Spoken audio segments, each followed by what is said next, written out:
Si Dionysos était une femme, le premier podcast dédié aux femmes leaders dans l'univers du vin. Ensemble, découvrons le parcours exceptionnel d'une femme inspirante, d'une femme puissante, en toute authenticité. Bienvenue et belle écoute.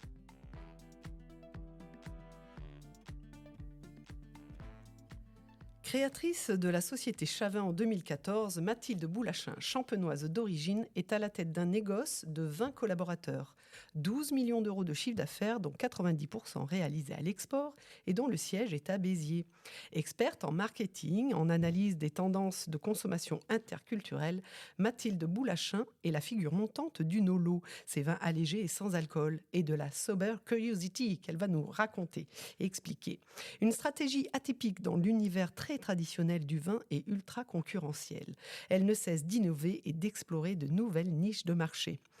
Alors, fortement impliquée dans diverses associations et clubs, Mathilde ne cesse d'étonner. La presse nationale et internationale lui accorde d'ailleurs beaucoup d'articles avec des titres comme « La folle ascension de Mathilde Boulachin » ou « La véritable success story de Chavin à l'étranger ». Car dans son portefeuille, même si le vin reste une part importante à 50% de son commerce, Chavin propose des centaines de produits uniques et bien marketés sur des segments de niche. Ce coup d'avance, elle le doit à son histoire qu'elle va nous raconter. Mais n'est-il pas aussi renforcé par une pointe d'intuition féminine et une bonne dose d'audace ? Mathilde Boulachin, merci de m'accueillir au siège de Pierre Chavin. J'ai hâte de converser et de partager ton parcours de femme de vin inspirant. Alors pour commencer, pour nos auditeurs, peux-tu te présenter s'il te plaît ? Bien sûr, bonjour Aurélie. Merci beaucoup pour cette belle introduction. Donc Mathilde Boulachin, la femme de 45 ans, champenoise d'origine. Je suis maman de deux petites filles de 12 et 14 ans. Et je suis une amoureuse de la vie, du vin, une passionnée du travail, que je considère comme étant une véritable passion. Et j'adore faire de nombreux voyages, de la découverte de personnes. J'aime les hommes avec un grand H. L'aventure, j'aime l'audace, l'audacité, un mélange d'audace et de ténacité. Voilà. Ah, c'est magnifique. Alors, pour cette belle introduction, on va revenir sur ton parcours, parce qu'aujourd'hui, effectivement, tu es dans l'innovation, dans l'univers du vin. Justement, tu es une femme leader, et c'est aussi l'origine de ce podcast. Est-ce que tu peux nous raconter, je ne sais pas, quand tu étais jeune enfant ou ado, est-ce que tu avais une vision de ce que tu voulais faire déjà plus tard ? Alors, j'avais je me souviens très bien regarder le ciel et me dire, je serai souvent dans le ciel, je voyagerai et je reculerai les limites. Voilà. Donc, le ciel a souvent été un appel. Et puis, tout le reste autour, c'était très chlorophyllé et c'était des vignes. Je vivais vraiment au sein d'un petit village champenois. Donc, un mélange de ciel et de chlorophylle, eh bien, ça donne une femme de l'international qui est dans l'univers du vin. D'accord. Et alors, tu n'es pas du tout issue d'une famille de vignerons ou... Si. Okay. Alors, mon beau-papa, effectivement, était, puisque maintenant il est à la retraite, était vigneron en Champagne. Donc, j'ai baigné depuis ma plus tendre enfance dans les bulles. Ce qui a sans doute créé une véritable effervescence à l'âge adulte et une appétence et professionnelle. Voilà. D'accord. Et donc, ton parcours, après, tu as fait des études dans le commerce ou bien dans le... Oui, alors j'ai fait effectivement études dans le commerce international, des ESS et un master spécialisé dans les vins et spiritueux. D'accord. À l'ESC de Dijon, le WSCT, en passant par des spécialisations ici et là. Et puis, je tiens à dire que je suis une éternelle étudiante, donc je continue d'apprendre parce que pour créer une société de zéro et l'emmener au-delà des 10 millions d'euros, eh bien, il faut toujours savoir progresser et s'auto-construire au gré de la croissance de sa boîte. Et c'est ce que j'ai fait. D'accord. Donc ça, c'est un conseil. Donc, toujours se former, ne pas rester toujours sur ses acquis, mais non, aller puis toujours de l'avant. On vit dans un monde extrêmement changeant. Et on est dans une obligation, c'est un devoir, mais chez moi, c'est aussi une passion. Je m'ennuierais beaucoup de plus apprendre. Donc, c'est un vrai plaisir. D'accord. Et alors, raconte-nous justement comment est venue la création de Pierre Chavin. Alors, quand on est entrepreneur, on l'a dans l'ADN. Donc, je savais que je créerais une société. Je savais juste pas comment j'allais le faire et pourquoi j'allais le faire. Donc, j'ai commencé ma carrière professionnelle en Suède. J'ai travaillé pendant 5 ans là-bas, donc ce qui m'a permis d'apprendre pas mal de choses, dont le suédois et une compréhension de la culture. Et là-bas, eh bien, il y a des idées qui ont germé et c'était une magnifique école et pour pouvoir en faire quelque chose. Donc un savoir-faire que j'allais appliquer.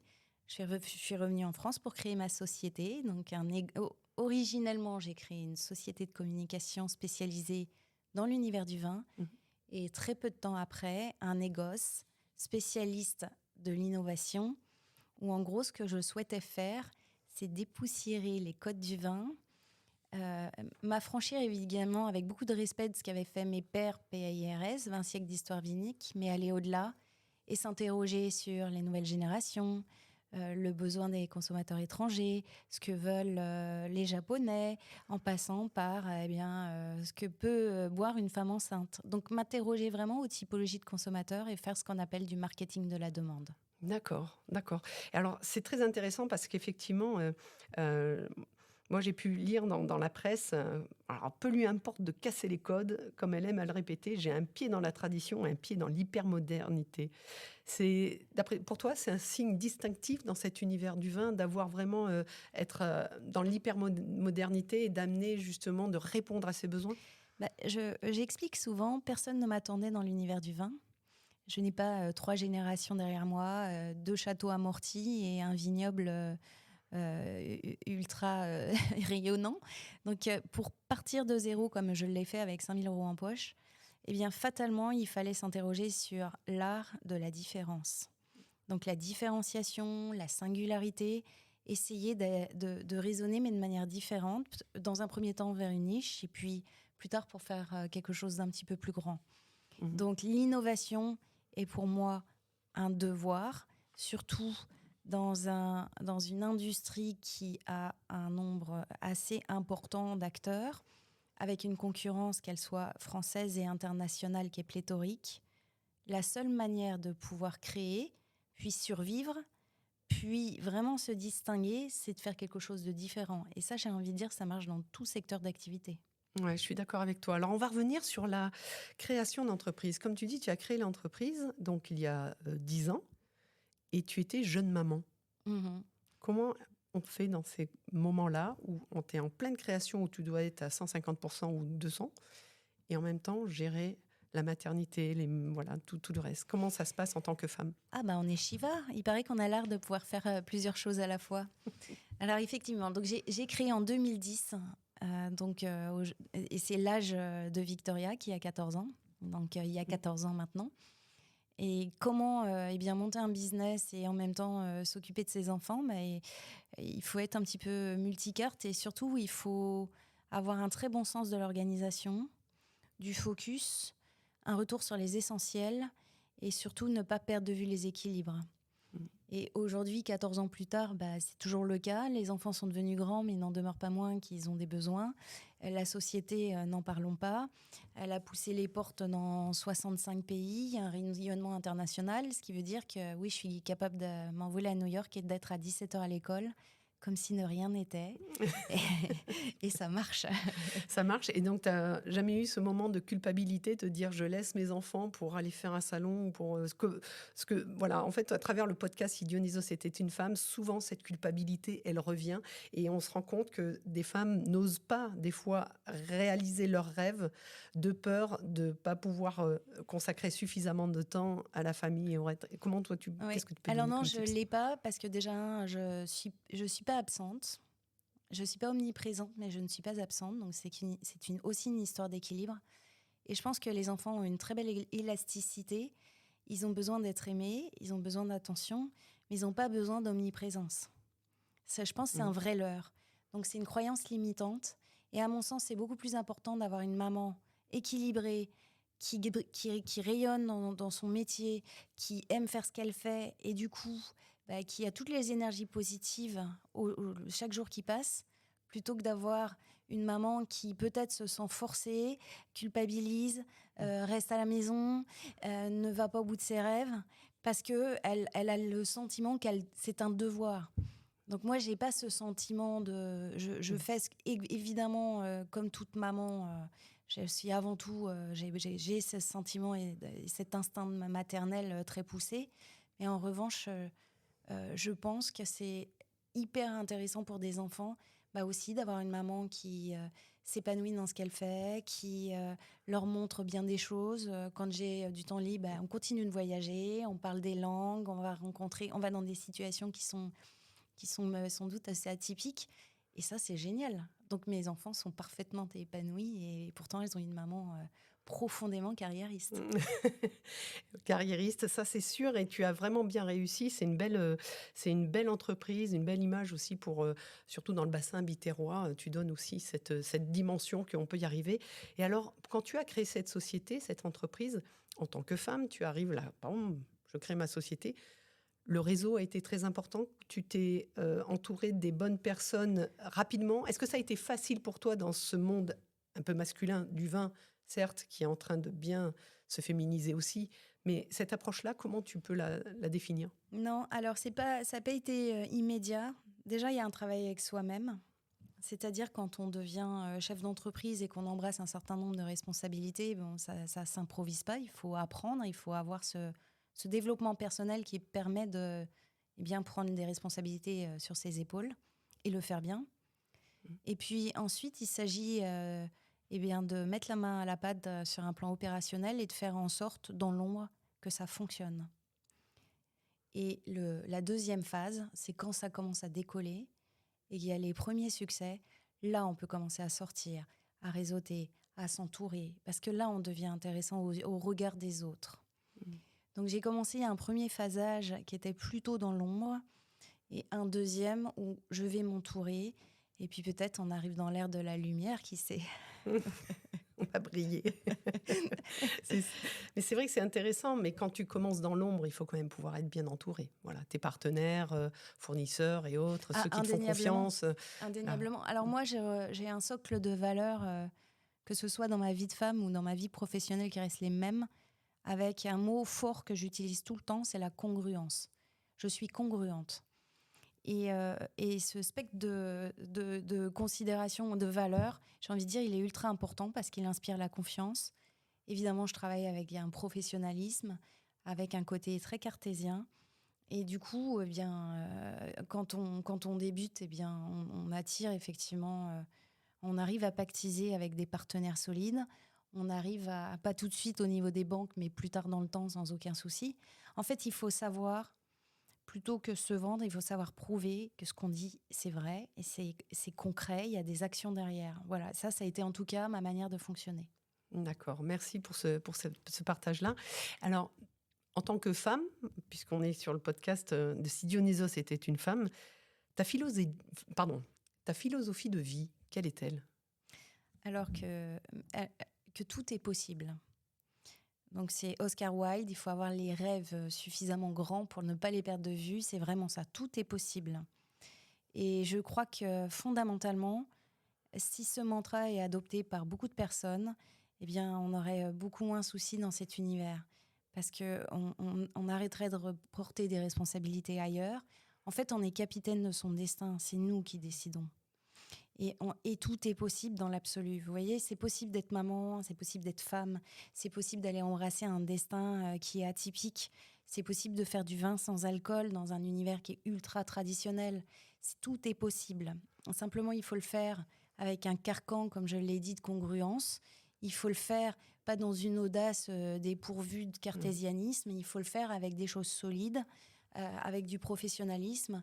Et n'oublions pas, quand on crée une société et qu'on embauche un certain nombre de collaborateurs, on parlera plus tard de RSE, on a une véritable responsabilité avant tout humaine et économique. Donc, ça doit être solide sur un plan financier. Très bien, merci. Question énergie et rituel. Tu es hyper dynamique. Voilà, tu as des décalages horaires que tu te prends dans la tête. En plus, tu dois être en forme pour les enfants, etc. Est-ce que tu as des rituels, justement, pour lâcher tout ça, être bien qu'est-ce que tu Alors moi, ma drogue, partager? ça a été, et ça l'est encore, le sport. Je pense qu'on arrive à générer des énergies qui sont tout à fait intéressantes. Ensuite, fonctionner de manière saine. Donc, inutile de dire, l'alimentation, boire de l'eau et des choses des produits sans alcool. Et ça paraît être un b.a.-ba, un peu tarte à la crème, un bon sommeil réparateur. Voilà, en fait, c'est quelque chose d'assez vital. Donc moi, j'essaye de garder cet équilibre. Ensuite, évidemment, une vie de famille riche, avec mon conjoint, les enfants, à faire beaucoup de choses qui régénèrent. Et puis, ma bulle à moi. Alors, ma bulle à moi, c'est la lecture, s'évader encore, phosphorer, s'inspirer, ces petits moments de vide où on va chercher les idées de demain. Ça, j'aime beaucoup. Et puis, allez, une bonne dose de mélatonine pour le décalage horaire et de vitamines pour le lever quand c'est un peu dur. Mais pour le reste, c'est que du naturel et une énergie débordante. Je crois, tu sais, que la meilleure des énergies, c'est de se lever le matin en n'ayant pas du tout le sentiment d'aller travailler. On ne se sent pas forcé. Et surtout, on se dit que ça crée du sens. Donc moi, je suis très heureuse de ce que je fais. Et je me réveille le matin avec une énergie déjà. Et je me régénère la nuit. Et le matin, je suis profondément contente d'aller au boulot. Et il peut y avoir des milliers de galères, parce que c'est ça, d'être chef d'entreprise. C'est aussi de rencontrer sur son chemin tout un tas d'obstacles. Mais quand on y pense, on s'est gamellé 3000 fois avant d'apprendre à marcher. Donc, il faut juste avoir la capacité de pouvoir se relever très vite. C'est ça, justement, ça fait partie des sujets, des doutes et des obstacles dans la construction de l'entreprise. Comme tu le dis, bon, t'en as eu, évidemment, hein, tout n'arrive pas comme ça. Comment, toi, tu les as dépassés? Alors, tu as ton énergie, ton dynamisme, ton positivisme, d'accord, mais quand tu as un doute comme ça, est-ce que tu t'entoures de personnes, tu discutes, tu échanges beaucoup sur tes problématiques, ou tu fais ton petit chemin seul et puis Non, je tu pense avances? qu'il faut... Alors, seul, on peut faire des choses, mais ensemble, on peut aller beaucoup plus loin. D'ailleurs, une société, c'est jamais une histoire d'une personne seule. Moi, j'ai une équipe, j'ai des collaborateurs. C'est une édification où chaque personne a apporté la pierre dans Pierre Chavin. Donc, il faut savoir s'entourer. Par contre, je pense qu'il faut savoir s'entourer de personnes constructives et positives. Sinon, la critique, finalement, elle est assez simple. Mais pourquoi tu fais ça? Mais t'es folle, mais ça va pas. Oui, alors après, voilà, on Voilà. dans les croyances limitantes, encore une fois. Exactement. Et ça, cette pas. énergie-là, en fait, elle ne sert pas de carburant. Et on n'a pas besoin de ça. Donc, je suis assez sensible aux énergies. Et vraiment, l'énergie négative, j'essaye de m'en détacher à son maximum. Et du coup, pour en revenir, tu as un petit cercle, tu as tes collaborateurs, mais est-ce que tu as un autre cercle? Alors déjà, à la maison, j'ai mon conjoint qui est chef d'entreprise. Donc ça, Vous partagez beaucoup? Ah oui, bien sûr. Puis miroir, vice-versa. Mais tiens, si tu faisais ça, revenir avec détachement sur des grands essentiels, mais pourquoi tu n'as pas pensé à faire ça? Vous voyez, des discussions de chef d'entreprise, en fait, on pourrait croire que c'est pas passionnant, mais c'est passionnant parce que c'est les idées de demain, c'est... En ce moment, les sujets de discussion, c'est l'intelligence artificielle. Oui. Qu'est-ce qu'on va en faire? Comment on peut appliquer ça au sein d'une société? Vous imaginez, il y a 2 ans, on n'aurait jamais discuté de cette manière. Donc, mon conjoint, effectivement... le cercle, ça peut être les enfants, hein, une nouvelle étiquette. Tiens, qu'est-ce que tu en penses? Donc voilà, avoir un regard totalement neutre, détaché de tout intérêt, c'est toujours très intéressant. Ensuite, je fais partie d'un club de chefs d'entreprise qui s'appelle l'APM, dans lequel je suis présidente ici à Béziers. Très riche, que des entrepreneurs qui ont des problématiques qui sont somme toute similaires aux miennes. Voilà, quelle que soit l'industrie dans laquelle on est. On a peut-être des challenges RH, peut-être des soucis divers et variés qui peuvent être très facilement résolus simplement en dialoguant, ou des idées, des nouveaux outils, des applications. Comment tu fais ça? J'ai une problématique. Donc, c'est un coup de fil et tout de suite, on a 1 ou 2 réponses et puis on fait la croisée des chemins. On prend la meilleure des décisions. C'est un réseau, enfin, c'est pas du réseautage, c'est vraiment là de la bienveillance où j'expose une problématique et on s'entraide entre entrepreneurs, chefs d'entreprise. Ensuite, mon inspiration à moi, comme je l'ai expliqué, je me forme beaucoup. Je fais partie du réseau BPI Excellence. Donc là encore, c'est un autre endroit où on peut aller chercher un petit peu de puissance cognitive. Je suis dirigeante Coq Vert, engagée Coq Vert avec, on verra ça dans les dimensions RSE. Ensuite, j'écoute beaucoup de podcasts. J'essaye d'être inspirée par des personnes inspirantes. Et aujourd'hui, justement, en personne inspirante, est-ce que tu as, dans ta vie, une personne qui a compté beaucoup pour toi ou qui compte encore, auquel tu penses, qui te permet d'avancer, une personne inspirante comme ça qui... Alors, j'ai la chance, dans le cadre de l'APM, on reçoit chaque mois des experts. Et vraiment des experts qui arrivent de très loin et qui parlent d'un sujet d'expertise. Et l'année dernière, on a reçu Michel Tonini, qui est un astronaute français, le 3e à être allé dans l'espace. Et donc, on a passé une journée avec lui. Et donc, sa responsabilité était de caster les futurs astronautes qui allaient partir dans la station internationale. Et alors, il m'a appris, c'est lui qui m'a appris, ou qui nous a appris plutôt, qu'il y avait quelque chose de très important dans le casting, une valeur forte, c'était ce mot que j'ai cité tout à l'heure, congruence. Et je l'applique au quotidien. Vous voyez, ce que je dis, je le pense, ce que je pense, je le dis, ce que je dis, je le fais. Et c'est toute cette cohérence autour d'un discours. Et parfois, quand on se dit, mais ça cadre pas, mais qu'est-ce qu'il est en train de me dire ? Il y a un truc qui cadre pas. Oui, c'est qu'en fait, le discours n'est pas accordé aux actions. Oui. Donc, ce n'est pas congruent. Donc, vous voyez, Michel a été un facteur révélateur de ça, de cette cohérence qui parfois fait qu'on pense que ça ne cadre pas. Et en fait, c'est un manque d'alignement. Donc, ça me permet de retrouver mes alignements instinctifs. Et l'instinct, on doit l'utiliser à bien des égards. Dans le recrutement, dans le management, mais aussi dans des situations de vente, etc., etc. Et je pense que c'est important de revenir sur des vrais cadrages parce que dans une vie folle et trépidante, le danger, c'est peut-être pouvoir s'y perdre. Et ça n'a pas été mon cas, justement, grâce à des rencontres humaines qui te disent que c'est chouette ce qu'il a fait. Et même au quotidien, voilà, j'écoute des podcasts, j'essaye toujours d'aller chercher celui ou celle qui, d'une manière ou d'une autre, est inspirante, que ce soit dans le business, mais pas que. Ça peut être dans le développement personnel, ça peut être sur un plan sportif. Et en écoutant ces discours, c'est du fuel, c'est du carburant à l'état pur, en intraveineuse. C'est chouette. C'est vrai. Bon, merci pour ce partage. C'est vraiment intéressant. Et alors justement, dans un sujet de leadership, est-ce que tu aurais un secret de femme leader à partager ? Alors, un secret de femme leader, j'ai envie de dire que... alors, je sais pas, moi, je suis pas genrée. Hein, pour moi, un homme ou une femme, c'est indépendant. Enfin, ce que je veux dire, c'est que c'est pas genré. La réussite n'est pas genrée. Donc, je vois les choses avec... C'est juste que là, on parle du vin, enfin, dans cet univers-là, qui est un petit peu plus complexe que d'autres univers. C'est certain. Oui. Mais ce que j'ai envie de dire, c'est que être femme, c'est certainement pas un facteur limitant. Ce n'est pas une croyance limitante, même si, attention, quand j'ai créé Pierre Chavin n'existe pas. C'est un néologisme. Pierre, référence au terroir, Chavin, Chanel, un petit peu la marque qui allait être prédestinée à s'étendre à l'international. Et je me disais à l'époque, si je l'appelle Mathilde Boulachin, domaine Mathilde Boulachin, alors là, ça va être... Mais ça peut pas fonctionner. Ça sera jamais un avantage concurrentiel que de l'appeler par son nom et son prénom. Aujourd'hui, si c'était à refaire, peut-être je le ferais différemment.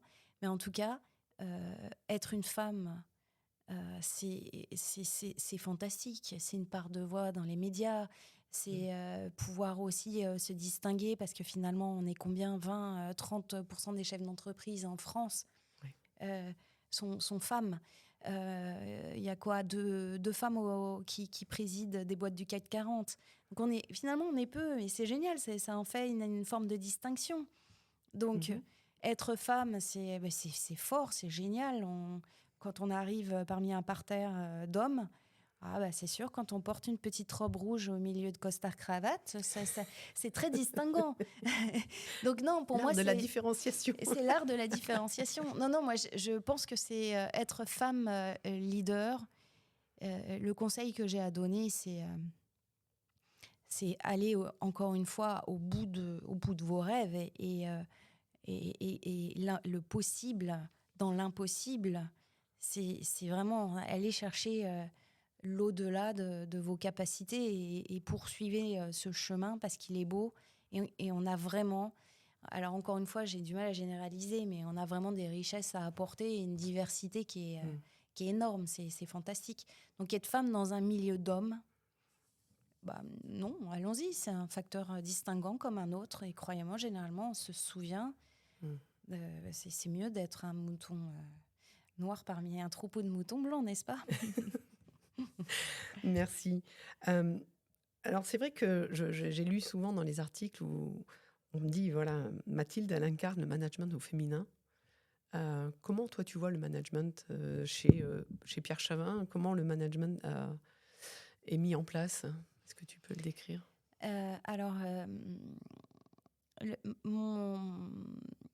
mon management a été largement inspiré d'une culture suédoise puisque je n'ai jamais travaillé en France.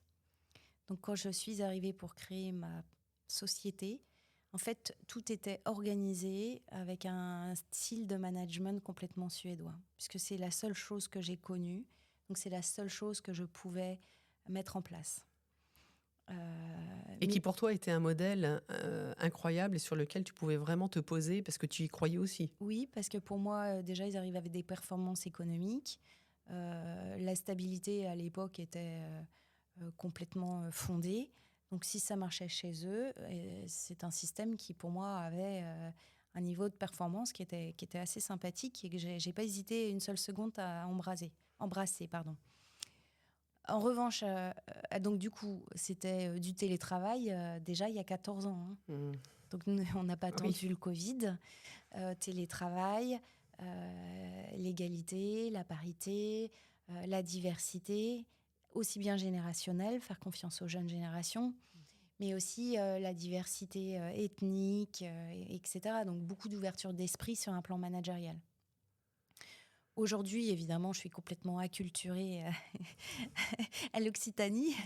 Donc, j'ai toujours cette inspiration. Par contre, il y a une véritable adaptation où déjà, j'ai une imprégnation locale avec ces angles d'attaque culturels où ce n'est pas la même chose. Hein.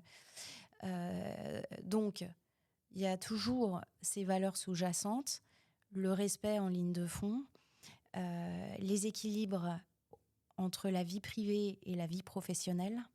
Oui, tu en tiens compte. Oui, bien sûr. Essayer de faire grandir mes collaborateurs, essayer de leur faire acquérir du sens dans ce qu'ils font.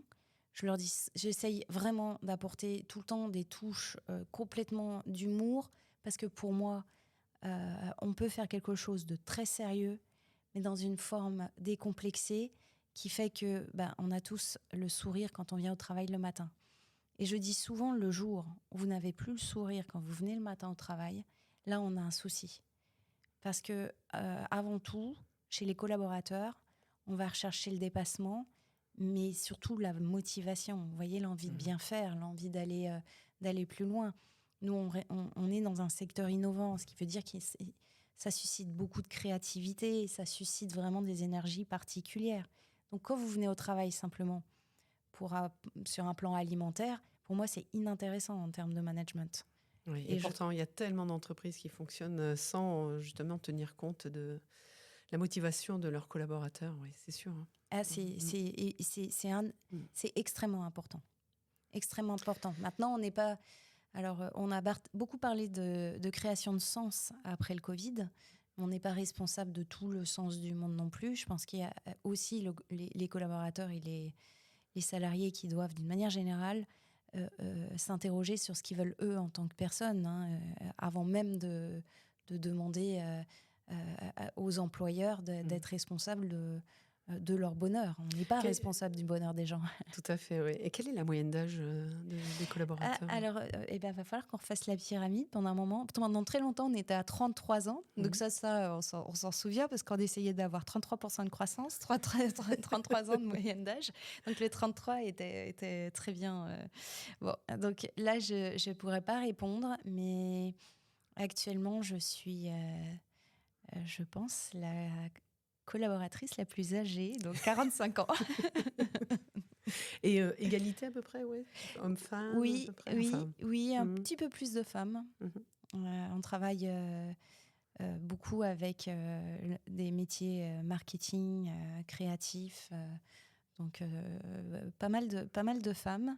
Et puis évidemment, moi je pense qu'il faut que pour qu'un beau monde se construise, des égalités. Donc ça m'intéresse pas de manager que des hommes ou que des femmes. C'est la diversité qui est enrichissante. Et je crois que c'est cette différence, vraiment, qu'elle soit psychologique, qu'elle soit genrée, qu'elle soit de compétences, qui crée une super alchimie.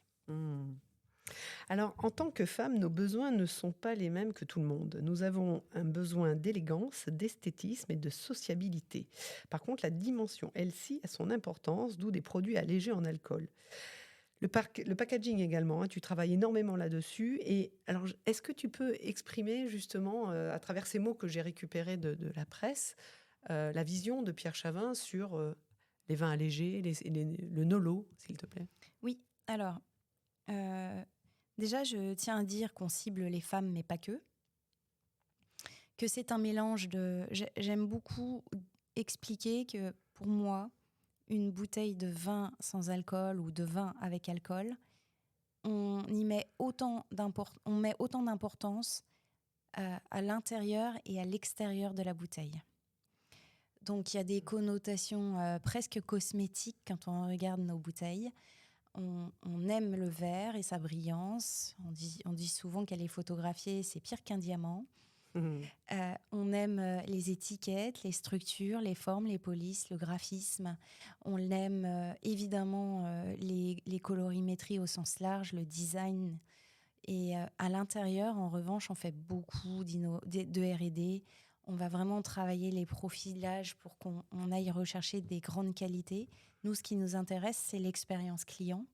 C'est pas de faire des vins sans alcool, Nolo, qui nous plaisent. C'est d'aller vraiment chercher l'expérientiel. D'abord, l'analyse du marché, des consommateurs, et donc des besoins précis. Et à partir de là, tu construis le produit. Oui.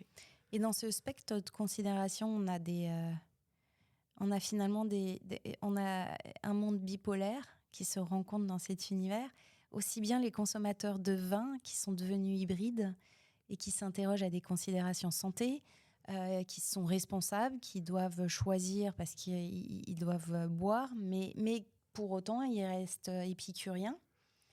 Et des consommateurs que l'on a empruntés au monde du soda, qui, eux, n'ont pas de connaissances viniques du tout, et qui, par volonté de sociabilisation et puis volonté effectivement d'avoir une expérience gustative différente, viennent chercher une expérience sensorielle en vin sans alcool. Donc on a les deux, on rejoint les deux types, les deux mondes se côtoient. S'unissent. Voilà. Et quand on regarde bien autour d'une table, ce qui est magnifique quand c'est du vin sans alcool, on est en capacité inclusive de pouvoir faire un santé avec le verre, un chin-chin, avec une femme enceinte, mais aussi peut-être des seniors qui peuvent plus du tout consommer d'alcool parce qu'ils sont sous traitement médicamenteux, mais aussi peut-être des personnes avec une religion distincte, les jeunes générations, le sportif, la femme active qui vraiment veut rester au top de ses énergies. Et toute cette marmaille va pouvoir porter un toast avec un même verre, totalement inclusif, sans discrimination aucune ou questionnement, pour pouvoir passer un bon moment. C'est pas beau, ça ? C'est magnifique. Franchement, là, c'est une union splendide. Et alors, ça fait combien d'années maintenant que tu fais des vins, je te propose des vins sans alcool ou allégés Ça fait 13 ans. 13 On a ans. commencé tout de suite après. Donc, quand je suis tombée enceinte de Victoria, je me suis dit, non, mais boire du Coca-Cola, c'est absolument impossible pour moi, sursaturé en saccharose. Je suis une femme du vin, en plus j'allaitais, donc ça veut dire que c'est pas simplement 9 mois. Donc il va falloir pousser un petit peu l'abstinence. Et je vous ai expliqué en introduction, Ariane a 12 ans, donc ça veut dire qu'il y a 2 années seulement d'écart. Donc en temps cumulé, c'est pas loin de 4 ans d'abstinence parce que c'est voilà. Et là, il me fallait une solution. Je me suis dit, c'est pas possible de. Mais donc, la passionnée du vin, elle va pas pouvoir rester avec du soda pendant tant de temps. Et c'est ton constat, mais en même temps, tu as répondu aussi à des marchés. Tu t'es mis dans la brèche parce que ça a été ce constat personnel et tu as dit, tiens, je vais aller explorer. Finalement, j'ai un besoin, peut-être qu'il y en a d'autres ailleurs, ou tu avais déjà des ouvertures sur des marchés? Pour moi, c'était une certitude que le besoin existait. Si j'avais ce constat, moi, de me dire finalement, il n'existe rien, ça va être triste au Perrier-Tranche pendant 3 ans. Un peu, oui. Voilà. Donc, il n'existe rien, il va falloir commencer à concocter quelque chose parce que finalement, il n'y a pas que les femmes enceintes. Il y a de l'hyper-responsabilité en termes de conduite. Aujourd'hui, les niveaux de tolérance, alors en France, bon, ça va, un petit verre peut-être, mais moi, j'arrive de Suède, c'est zéro, une tolérance complètement nulle.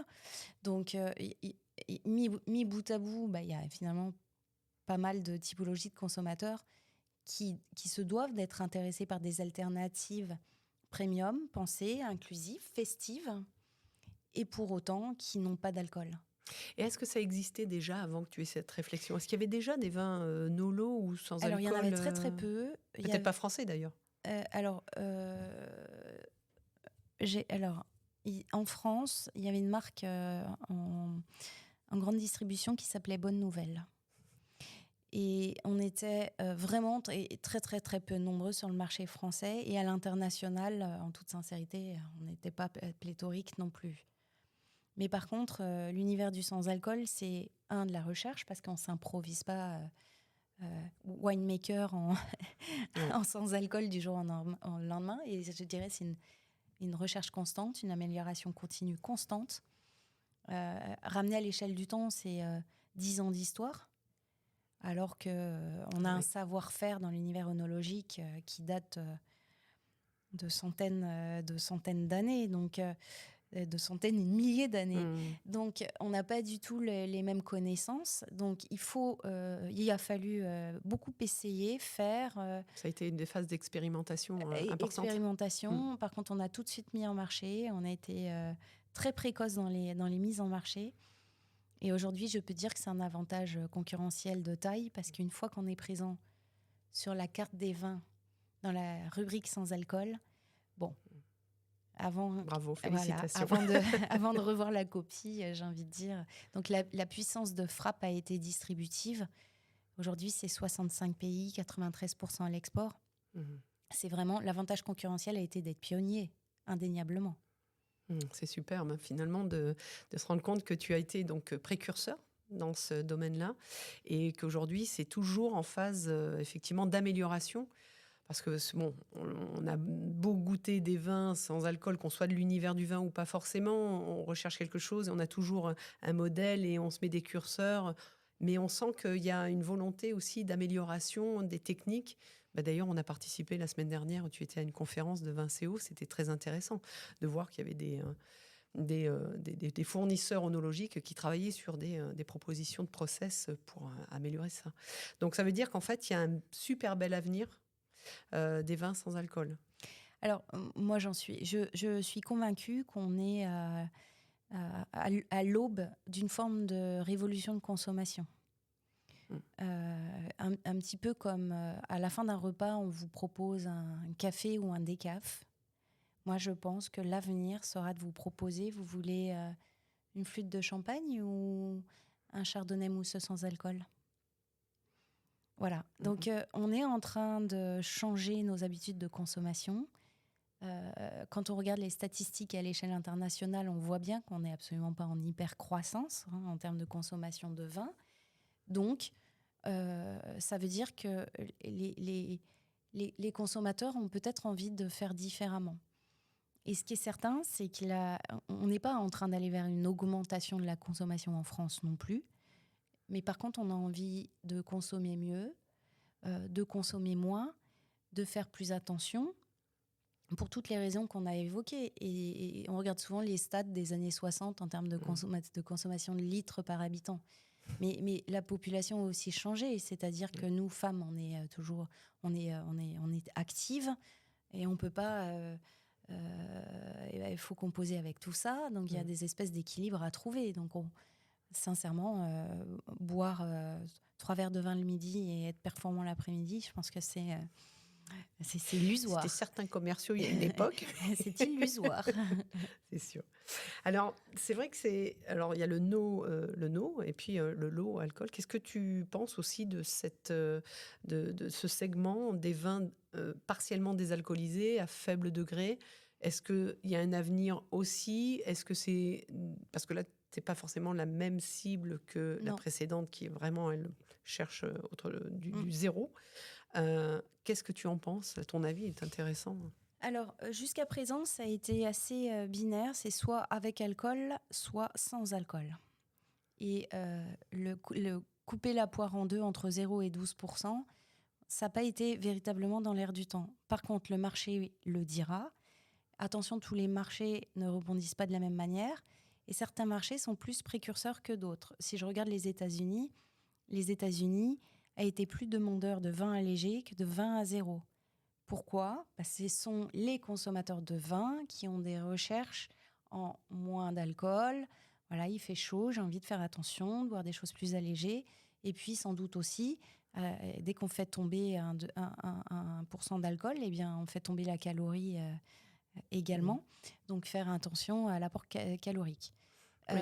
Parenthèse, je vais juste faire une parenthèse parce qu'effectivement, dans un verre de vin, on va dire, c'est à peu près 90-95 calories, alors qu'un vin à zéro, c'est 14 ou 20 calories. C'est à peu près ça? Alors, ça dépend du vin sans alcool et ça dépend des sucres à l'intérieur. Mais on peut baisser de 40-50% le niveau des calories. Donc, c'est un vrai atout.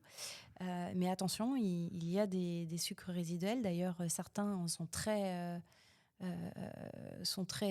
sucrés. Mais il ne faut pas confondre sucre et calories. Donc là, l'alcool apporte la calorie, on le sait tous. Donc on fait attention. Alors pour revenir sur les lots, eh bien, moi j'y crois. Je pense que peut-être le marché n'est pas encore mature, mais il faut bien commencer avec un petit peu d'avant-gardisme. Et c'est pas une question de taxe aussi, parce que bon, la Grande-Bretagne, quand on voit qu'ils taxent à partir de 12,5, mais si tu fais moins, tu gagnes. Et du coup, pour le consommateur, au niveau du prix de vente consommateur, il s'y retrouve. Ça incite aussi certains producteurs à proposer des vins peut-être allégés afin d'acquérir ces marchés-là, non? Qu'est-ce que tu en penses? Tous les marchés, finalement, à l'échelle mondiale, il n'y a pas non plus pléthore de marchés qui taxent en fonction de... il y en a un qui fait ça très bien, c'est la Norvège, à 0,5 près. Voilà, on a un impact sur le prix, sur la taxation. Mais ça peut être des pans de distribution. Je pense par exemple à la Finlande qui vient d'ouvrir sa GD. La GD, il y a des monopoles d'État dans ces pays-là. Donc la GD vient d'ouvrir à la possibilité maintenant de pouvoir vendre des vins à 8% d'alcool. Ce qui veut dire que, on va essayer, évidemment, les metteurs en marché vont prendre et saisir cette opportunité pour se dire, allons-y jusqu'à 8. Et là, on sera obligé d'aller, en tout cas, ils seront obligés d'aller dans la désalcoolisation partielle pour pouvoir atteindre ce niveau. Donc, ça peut être des opportunités marché. Mais moi, ce que je vois surtout, c'est les fortes tendances du marché brassicole, la bière, qui est là pour le coup, ça a vraiment le vent en poupe. Ouais, super concurrent du vin. Voilà. Et quand on regarde les niveaux d'alcool dans les bières, finalement, quand on arrive avec un vin partiellement désalcoolisé à 6,5, vous voyez, si vous avez une femme qui prend une bière parce qu'il y a de l'alcool, mais pas trop, je vais pouvoir conduire derrière, peut-être qu'elle va se tourner vers une boisson élégante, sophistiquée, et qui a vraiment, sur un plan sensoriel, un gustatif ultra intéressant, mais beaucoup plus allégé, avec un impact sur, évidemment, l'apport et en alcool et en calories, qui n'est pas totalement... qui peut être très intéressant pour elle. Voilà ce que je pense. Donc moi, j'y crois personnellement. Je pense que ça va continuer de se développer et que nous aurons des nuances différentes en 0, 6, 5, 8, 9, peu importe, puisque on arrive à placer le curseur en fonction de la désalcoolisation que le souhaite apporter. Mais ce qui est important, c'est l'organoleptique et ce qu'on va retrouver en fin de course. Bien sûr. Ça c'est extrêmement important. Ce sera la marque de différenciation, Oui. c'est sûr, et de résultat.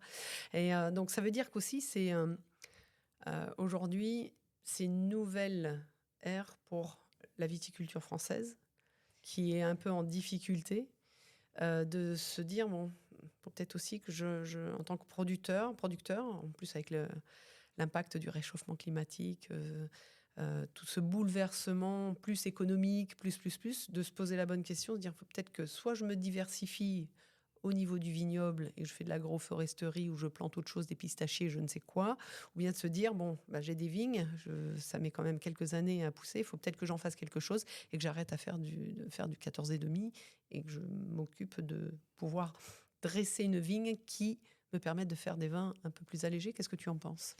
J'en pense que c'est comme tout. En fait, le Nolo, il n'y aura pas de la place pour tout le monde. On ne va pas convertir l'intégralité du vignoble français en sans alcool ou allégé en alcool. En revanche, ce qui est intéressant, c'est d'innover. C'est d'apporter des réponses différentes. C'est ça l'intérêt, c'est d'aller approcher le consommateur final avec un axe différent. Donc là, on parle de Nolo parce que c'est ce qu'on a réussi à faire. Par contre, ce qu'il faut vraiment se mettre en tête, c'est que pour sortir de la manne, il faut sortir des sentiers battus. Donc fatalement s'interroger sur ce vers quoi le raisin va être prédestiné, c'est une évidence. C'est qu'on ne va pas chercher à faire absolument du chardonnay, du cabernet sauvignon ou des cépages des plus classiques s'il n'y a plus de débouchés. Il faut s'interroger sur qu'est-ce que veut le monde, qu'est-ce que je fais, vers quoi je tends. Et c'est comme ça qu'on arrive à ne pas avoir de crise complètement ubuesque. Moi, je trouve ça alors non congruent pour le coup, que l'on perfuse de cette manière le monde du vin, parce que je ne sais pas comment on peut à la fois donner des primes à l'arrachage et des primes à la replantation, et à la fois des aides à la distillation en fin de campagne quand on a des stocks. Je pense qu'il faut être beaucoup plus congruent dans ce qu'on fait, cohérent, et se dire on y va, mais on le fait d'une belle manière. On y va en peut-être aidant dans des considérations innovantes, des subventions qui poussent les R&D, à aller mettre en place les démarches RSE, parce que bientôt, ceux qui ne le seront pas ne pourront plus vendre, et ça, c'est une vraie réalité à l'international.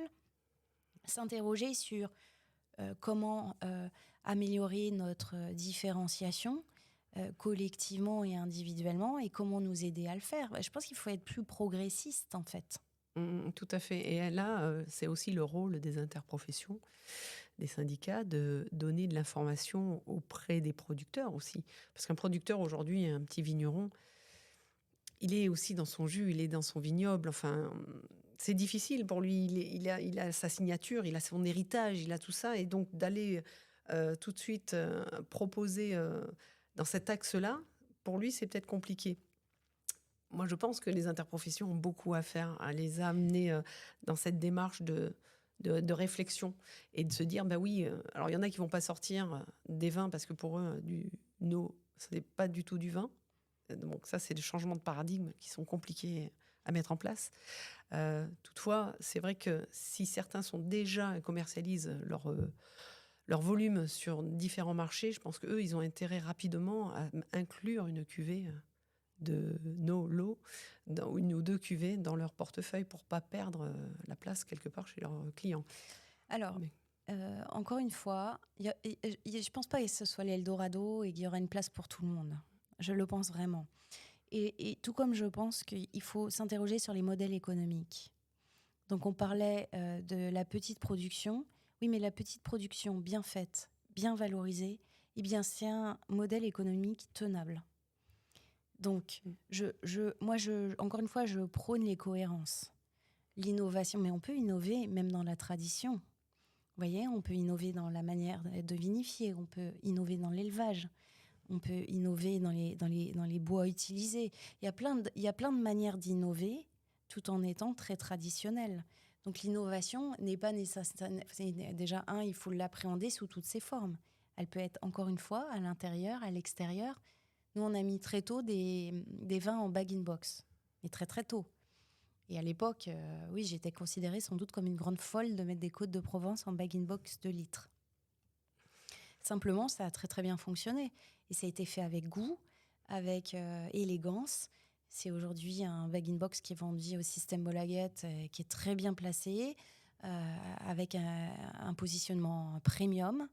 Et ça n'a absolument pas endommagé. Dévalorisé Et ou non, bien sûr. pas du tout. Donc, encore une fois, c'est cette cohérence dont je parle Mais ça depuis tout répondait à au l'heure. marché aussi, qui était déjà Et ça bien en répond- avance là-bas. Et ça répondait effectivement au marché, tout à fait. Mais vous voyez, c'est pour ça qu'il faut s'intéresser. En fait, moi, le marketing de l'offre, prendre une bouteille et la commercialiser, c'est quand même différent de s'interroger sur ce que veut le consommateur final et créer le vin qui lui correspond, qui lui va.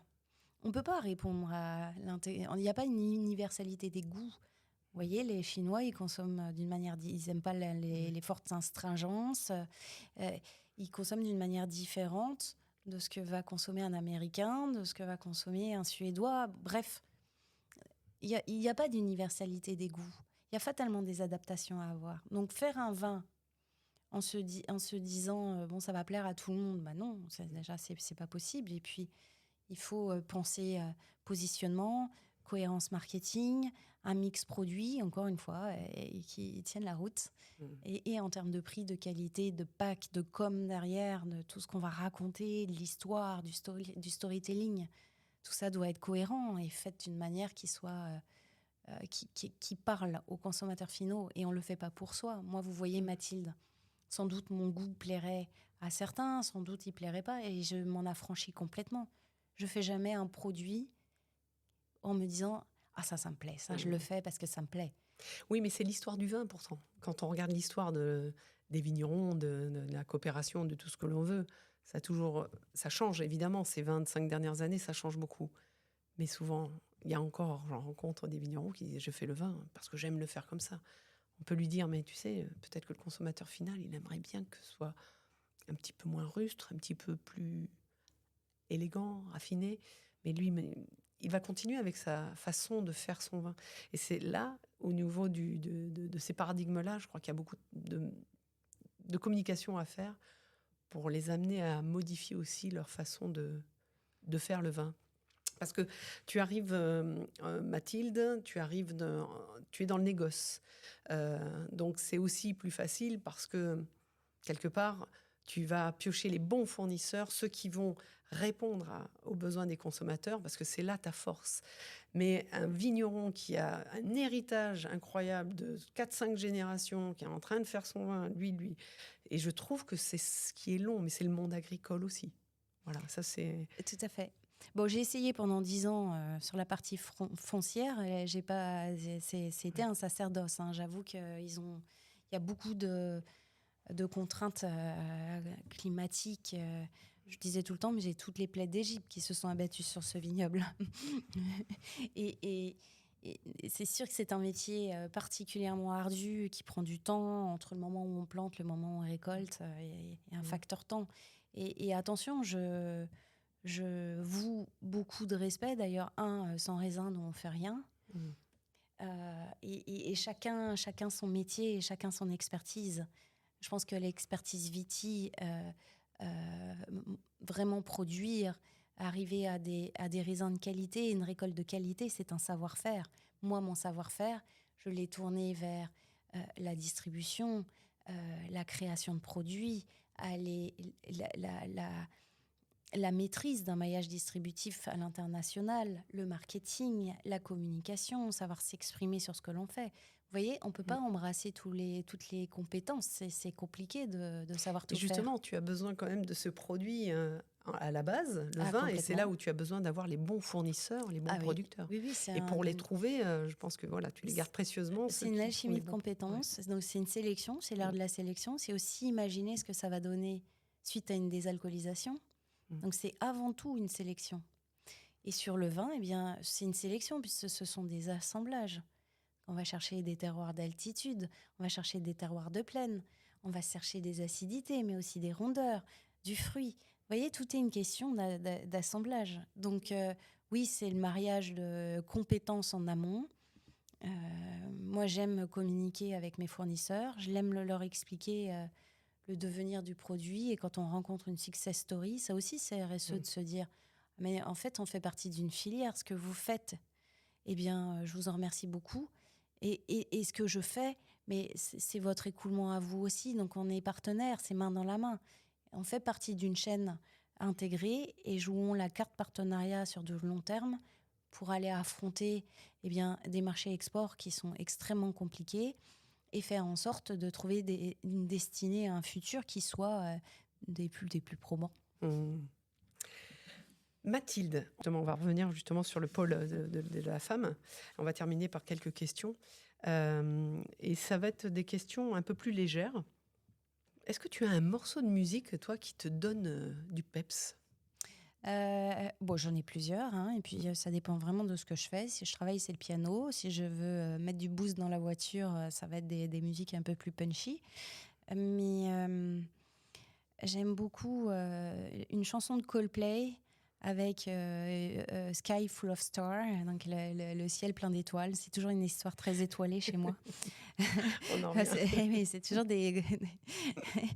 je dis souvent aussi Sky is not the limit. Donc il y a toujours une histoire de ciel parce que finalement on l'a au-dessus de notre tête. Et que je sois en France ou au Japon ou en Corée, ça reste le même ciel. Et c'est celui-là que j'essaye de dépasser. C'est un dépassement de soi. Eh bien, écoute, sur ces belles paroles, je te remercie, Mathilde. Merci pour cet échange. Merci, Aurélie. Merci à toi. Comme toujours, je remercie mon invité pour la qualité d'échange et son authenticité.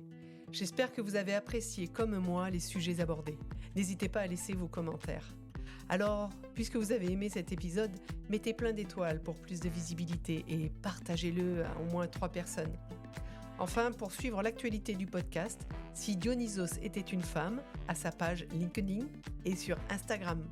Likez et partagez. Merci. À très vite.